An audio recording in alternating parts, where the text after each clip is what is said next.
Bonjour Bonjour. Fanny. Bonjour. Fanny, vous êtes donc avocate, vous êtes partenaire chez Lexing Belgium C'est ça. et aujourd'hui C'est vous ça. allez nous parler de juridique. Est-on prêt pour développer notre activité en Belgique et à l'international plus tard, qui sait? Je crois que vous avez presque tout euh, nous dire sur ce sujet. Presque, Alors presque je vous tout. laisse la parole. Merci. Donc, j'ai entendu Emmanuel qui vantait les charmes du Nord. Je vante les charmes encore un peu plus au Nord, la Belgique, mais ceux qui sont du Nord sont déjà assez familiers. Et donc, je vais vous expliquer les points auxquels il faut penser si vous voulez viser le marché belge, que ça soit de façon ponctuelle pour un client, pour deux clients ou définitivement, ou pour viser à la fois la Belgique et la France. Et donc, voilà un tout petit peu le programme, quel est le marché belge, et puis selon votre type d'activité, si vous voulez prester des services, faire de l'e-commerce, ouvrir un magasin réel en Belgique ou éventuellement soumissionner pour des marchés publics en Belgique. Il y aura à chaque fois des petites choses applicables. Un petit point sur la TVA, parce que c'est ce qui peut effrayer si vous êtes sollicité par un client belge. Et enfin, juste comment se protéger. Les avocats pensent toujours à ce qui pourrait tourner mal, mais tout ira bien. Alors, donc la particularité belge, évidemment, ceux qui sont du Nord sont un peu plus conscientisés à ça, mais la Belgique est composée de 3 régions où on parle 2 langues, rentre dans les détails compliqués, mais en tout cas, la partie la plus proche de la France parle français et le nord du pays parle néerlandais, flamand. À Bruxelles, c'est majoritairement francophone, mais donc ce qui engendre des différences culturelles dans les marchés. On sort un peu du juridique, mais il faut en avoir conscience si vous visez la Belgique. Ça a des répercussions sur les réglementations applicables. On va voir tout à l'heure pour le bail, par exemple, mais ça pourrait être le cas pour beaucoup d'autres domaines. Chaque région prévoit ses règles propres, parfois dans le domaine fiscal aussi. Et alors, grande conséquence importante, il y a des langues, 3 langues en Belgique, donc l'allemand, c'est de façon anecdotique, mais le français et le néerlandais, ça représente 40 et 60% pour le néerlandais.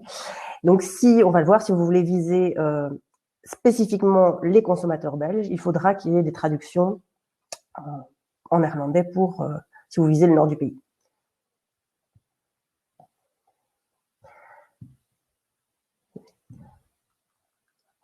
Alors, tout d'abord, une très bonne nouvelle.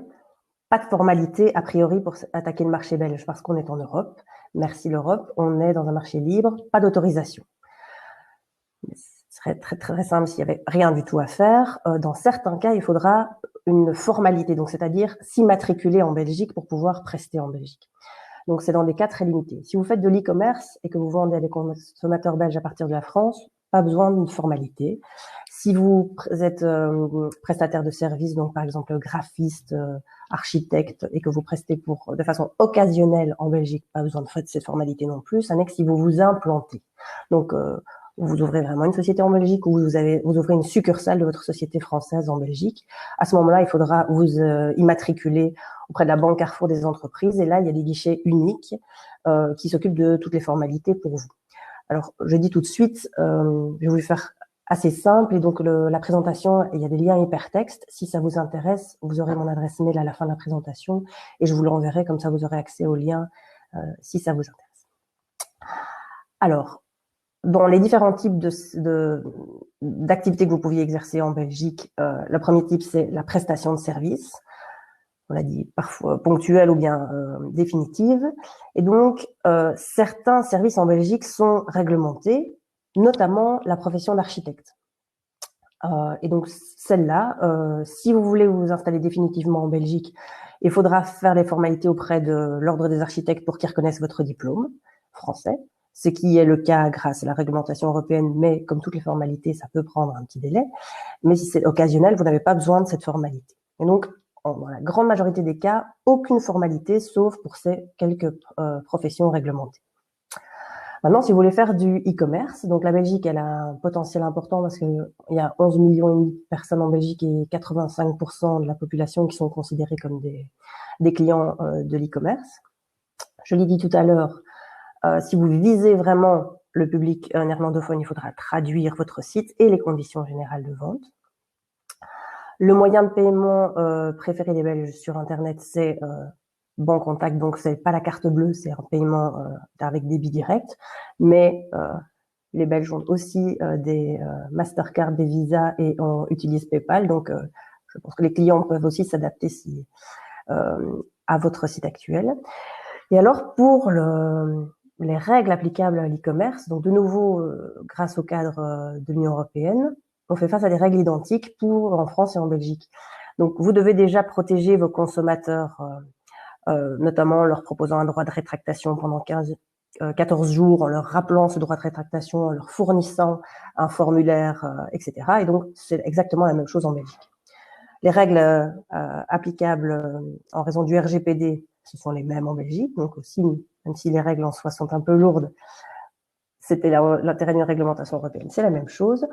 Il y a juste une particularité en Belgique, c'est que vous savez peut-être que le RGPD protège les enfants, et donc en dessous d'un certain seuil, il faut que les parents consentent aux côtés de l'enfant.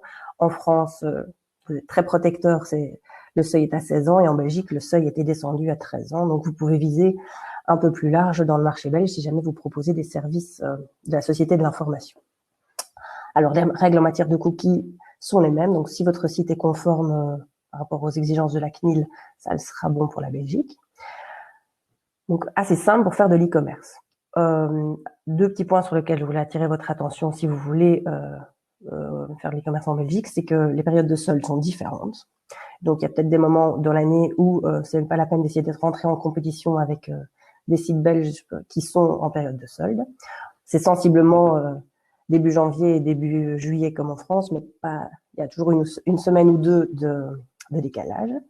Et alors, un point peut-être plus anecdotique aussi, mais intéressant, donc la publicité via les influenceurs, c'est tout à fait autorisé, mais quand on dicte à l'influenceur ce qu'il doit dire, là, il faut le signaler comme étant une publicité en bonne et due forme, et pas simplement un réel test de produit par un influenceur. Donc, si un de vos concurrents voyait que vous avez 3 influenceurs qui partagent exactement le même message à propos de vos produits, le concurrent saurait que vous avez non seulement payé l'influenceur, mais dicté ce qu'il devait dire, et donc il n'est pas impartial, et donc le concurrent pourrait vous chercher des noises.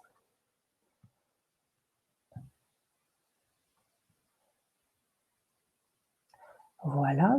Alors, point un petit peu important aussi, c'est que vous le savez, l'expérimentez sans doute déjà en tant que consommateur, mais vous pouvez accéder à tous les sites d'e-commerce dans l'Union européenne de la même façon.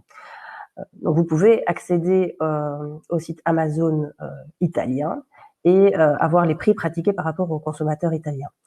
Si Amazon veut vous rediriger vers le site français ou vers le site belge, il doit d'abord vous demander votre accord. Donc, il y a uniquement si vous vendez des contenus qui sont protégés par la propriété intellectuelle, où là, il y a des licences par pays, que vous pouvez faire des discriminations entre les consommateurs des différents pays. Pour la vente en ligne en Belgique, ça peut être intéressant d'obtenir un label pour rassurer les consommateurs. Donc, le label B-Commerce existe, c'est aussi Comeos et SafeShop. Ça n'a pas de valeur juridique, mais c'est rassurant pour le consommateur, surtout si vous vous lancez et que vous n'êtes pas encore connu sur le paysage belge. Et alors, pour la livraison, pas de particularité. Les prestataires qui existent en France, comme Mondial Relais, GLS ou TNT, sont aussi actifs en Belgique et donc peuvent livrer vos colis aux consommateurs belges. Mais on a un prestataire belge spécifique, donc Bipost, la poste historique, et avec lesquels il est possible de négocier les tarifs de livraison de colis. Donc ça peut être intéressant si vous envisagez de viser réellement le marché belge et d'y développer grandement votre activité. Alors je vous propose maintenant de voir, sortons de l'e-commerce, si vous voulez réellement tester votre activité physique en Belgique. Dans un bon vieux commerce en briques, vous avez un bail commercial classique, comme en France, c'est 9 ans. La particularité, c'est qu'on peut renouveler 3 fois si l'activité est fructueuse, c'est toujours intéressant. Mais c'est sans doute pas ce que vous allez chercher si vous voulez tester votre activité en Belgique. Donc là, on a un bail de pop-up store. Je pense qu'en France, c'est un maximum de 3 ans. En Belgique, c'est vraiment très limité, c'est 1 an. Et En cas de prolongation, on tombe vite dans les règles générales, mais donc c'est possible de tester pour une très courte durée dans un local qui est temporairement inoccupé, par exemple, votre concept pour voir si ça vaut la peine d'investir plus dans le marché belge. Alors, il y a aussi des petites choses auxquelles il faut faire attention si vous implantez physiquement dans un magasin belge. Comme en France, vous ne pouvez pas décider de transformer n'importe quel rez-de-chaussée en centre-ville en commerce. Il faut que ce rez-de-chaussée soit destiné à une activité commerciale et donc vous êtes lié par par l'affectation urbanistique du lieu et par exemple on ne peut pas y installer un restaurant si c'était pas prévu pour un restaurant à cause des nuisances pour les riverains. Donc il faut quand même être prudent quand vous louez un endroit, vérifiez d'abord si on peut y exploiter le type de commerce que vous voulez faire. Donc là, on se renseigne auprès de l'administration communale, donc de la ville. Attention aussi pour 2 hypothèses. Si vous voulez donc soit racheter un fonds de commerce, un pas de porte auprès d'un commerçant qui lui décide de s'en aller. Il faut être prudent parce que si vous ne respectez pas certaines formalités vis-à-vis de l'État belge, vous risquez de devoir payer les dettes fiscales ou les dettes vis-à-vis de l'URSSAF du précédent. Donc, il faut vous faire conseiller si vous voulez racheter un fonds de commerce en Belgique, parce que c'est vraiment très dangereux. On ne sait jamais pourquoi le précédent arrête son activité. De même, si vous voulez avoir la sécurité d'adhérer à une franchise, là c'est très très réglementé en Belgique, mais en faveur de celui qui va adhérer à la franchise et donc en faveur de la partie faible, qui doit recevoir tout un tas d'informations contractuelles et donc tout sur les études de marché, la rentabilité future, etc. Si vous n'avez pas reçu cette information précontractuelle, vous pouvez très facilement vous sortir de ce contrat de franchise. Donc ça peut être intéressant à savoir.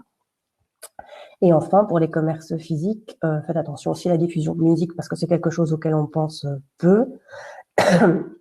Et donc, surtout si vous êtes en règle en France, vous avez sorti ça de votre tête, mais donc il faut payer une redevance. Ça se fait aussi de façon centralisée pour diffuser de la musique dans votre commerce. Et même si vous diffusez, par exemple, de la musique via un compte Spotify payant, le fait de diffuser dans un commerce, il faut payer une redevance. Excusez-moi. Enfin, dernier type d'activité que vous pourriez essayer d'effectuer en Belgique, c'est soumissionner pour des marchés publics. Alors là, c'est assez simple, en tout cas, de vérifier s'il y a quelque chose qui vous intéresse. Je vous ai mis le site sur lequel les marchés publics belges sont tous publiés. Vous avez des critères de recherche et vous pouvez les enregistrer et recevoir tous les jours dans votre boîte email les marchés susceptibles de vous intéresser. Et pour la remise des offres, de plus en plus, ils peuvent être remis en ligne, donc aucun déplacement, aucun risque que votre recommandé n'arrive pas, etc. Donc, ça ne risque pas grand-chose à part le temps que vous mettez à constituer votre dossier d'offres. Alors, point qui pourrait être effrayant, la TVA. En Belgique, le taux habituel, c'est 21%. Il y a des taux réduits pour certains produits, les travaux de rénovation, etc. Mais donc, je pense qu'essentiellement, pour vos activités, on serait dans un taux de base de 21%. Si voyons la colonne de gauche, si vous vendez à des professionnels, la bonne nouvelle, c'est que c'est très simple, vous n'avez pas à vous tracasser de la TVA. Vous vendez hors TVA. Donc, on dit TVA intracom. Ça veut dire que vous vendez vos produits, vous vendez vos services à une société belge. Vous n'avez pas à lui facturer la TVA. La société belge va payer elle-même à l'État belge la TVA au taux de 21%. La seule chose qu'il faut prévoir, c'est que la facture mentionne bien que c'est ce régime de TVA spécifique. Par contre, si vous vendez à des consommateurs, là, il y a 2 régimes. C'est toujours possible de vendre avec la TVA du pays du client, et ça sera donc 21%. Je pense que le taux de TVA en France est plus intéressant, donc ça ne sera pas bon pour vous, mais c'est bon à savoir si vous vendez vous visez un autre pays européen. Si la TVA du pays du client est moins élevée, vous pouvez la lui appliquer et il aura plus intérêt à acheter dans votre commerce. Mais donc pour faciliter ces petites ventes au-delà des frontières, jusqu'à un seuil de 10 000 €, vous pouvez vendre selon la TVA française à des consommateurs belges. que ce soit de la vente de produits ou alors prestation de services. Donc, reprenons le cas de l'architecte qui a un chantier en Belgique. Si ses honoraires sont moins élevés que 10 000 €, ben, il pourra payer la TVA en France. Classiquement, il ne devra rien faire de particulier. Par contre, pour les services en ligne, là, dès le premier euro, il faut appliquer la TVA du pays du client. On n'a pas le choix. Ce n'est que dans l'autre cas où on a le choix, on garde sa TVA à soi jusqu'à 10 000 € et, ou alors on applique directement la TVA du client si elle est plus favorable. J'avais encore 2 derniers points dont je voulais vous parler, c'est en cas de problème. Donc, premièrement, comment éviter les problèmes. Deuxièmement, comment faire s'il y a un problème. Comment éviter les problèmes par rapport à votre identité, votre savoir-faire, vos marques et brevets, etc. Donc, pour tout ce qui n'est pas protégeable, les contrats de confidentialité, ça fonctionne comme en France et c'est très accepté dans les négociations belges, donc n'hésitez pas. Pour ce qui est de la propriété intellectuelle, je pense qu'en France, compte tenu de l'ampleur du marché, vous avez tendance à déposer des marques auprès de l'Office français, et donc de limiter la protection de votre marque au territoire français, alors qu'en Belgique, vu que le territoire est petit, on a le premier stade, c'est le Benelux, donc il englobe le Luxembourg et les Pays-Bas, et le deuxième stade, on y va très vite, c'est le stade de l'Union européenne. Donc, si vous n'avez une marque en France, sachez que n'importe qui en Belgique peut employer la même marque, et surtout, il faut faire une nouvelle démarche pour que vous puissiez aussi protéger votre marque en Belgique. Et donc, comme je vous l'ai dit, ça sera directement au Benelux.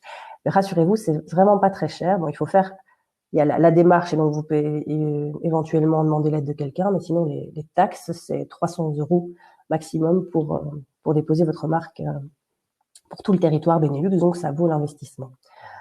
Et alors actuellement, il y a des aides européennes, il faut postuler pour recevoir des e-vouchers pour avoir 50% de remise sur les dépôts de marques européennes.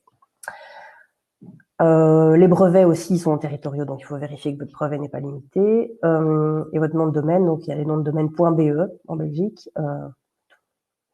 Ça vaut peut-être la peine aussi de réserver celui-là pour ne pas vous le faire piquer par un commerçant belge qui souhaiterait vous faire de la concurrence. Et alors, pour éviter tous les problèmes, il faut vérifier que votre assurance couvre bien le territoire belge. Donc, qu'elle couvre un sinistre qui se produit sur le territoire belge. Donc, reprenons l'exemple de l'architecte. Que se passe-t-il si le chantier belge tourne mal? Il faut être sûr que son assurance couvre. Mais aussi, ce qui est intéressant, c'est de voir si vous avez une protection juridique pour qu'un avocat puisse vous représenter en Belgique si jamais même le consommateur final a signé en Belgique et que vous êtes appelé devant une juridiction belge, ça va vous coûter plus cher que si c'est en France assez facilement. Alors, donc nous, on s'attaque au problème, assignation en justice. Le droit, il est assez similaire à la France parce que il y a 150 ans, on avait un peu plus, on avait le Code Napoléon comme vous, et surtout le droit européen vient imposer à tous les pays la même législation. Donc, il n'y aura pas de surprise par rapport au droit belge. Juste des toutes petites différences, mais rien qui devrait vous faire avoir des très grosses surprises. Alors, ce qui est important de savoir, c'est que si jamais vous devez récupérer de l'argent d'un client qui ne vous paye pas, si en dessous de 5 000 €, c'est devant le juge de paix, vous pouvez assez facilement faire cette procédure vous-même. Il y a des formulaires pour récupérer des créances non contestées. Donc simplement un client qui ne répond pas à vos factures, qui ne conteste pas vos factures, mais qui s'abstient juste de payer, vous pouvez faire une procédure par écrit en envoyant les justificatifs et un formulaire complété à la juridiction belge, et vous recevrez un délai de quelques mois un document qui vous permet de demander à un huissier belge de récupérer le montant. Donc pas de frais d'avocat pour une créance simplement qui n'est pas payée. Et alors, on a une possibilité de régler les litiges en ligne, important si vous faites du commerce en ligne. Mais pour pouvoir bénéficier de ça, il faut que vous le mentionniez dans vos conditions générales. Donc, c'est très important si vous lancez un site, de penser à ça pour éviter les coûts de procédure. Voilà. Voici mon adresse email si jamais vous avez des questions et si jamais vous souhaitez que je vous envoie la présentation pour pouvoir accéder au lien. Merci Fanny. Et oui, effectivement, voilà, si vous voulez contacter Fanny, bien sûr, c'est super qu'elle vous ait transmis son email. Également, si vous le souhaitez, utilisez l'onglet utilisateur. C'est là où vous retrouverez en fait son profil. Vous pouvez lui écrire directement si vous le souhaitez. Je pense que c'est bien ainsi. On n'a pas trop de temps, je pense, là, pour regarder des questions qui apparaîtraient sur le chat. Le temps file, mais merci beaucoup, Fanny, pour tout ceci. Je pense que les frontières sont moins effrayantes quand on sait ce qui s'y trouve de l'autre côté et ce qui nous y attend. Et puis on est gentil en Belgique. On a un peu... Oui, bien sûr, j'entends. Donc, merci beaucoup. Voilà, en plus de votre email, on sait qu'on peut vous retrouver chez Lexing Belgium. Nous, on va poursuivre notre programme. Donc, avec Fanny, on va retourner en coulisses désormais. Et on revient rapidement avec Manu pour une table ronde sur le nomadisme digital. Alors, il me semble que tout à l'heure, ça a coupé un peu trop tôt. Donc, je vais non pas meubler, mais faire patienter, histoire qu'au moment où je coupe, en fait, vous ayez quand même tous les éléments importants. Voilà, j'espère en tout cas que ce qui a pu être dit par Fanny vous a été utile et intéressant. Et nous, on revient pour le nomadisme digital tout de suite. Merci Fanny. Merci.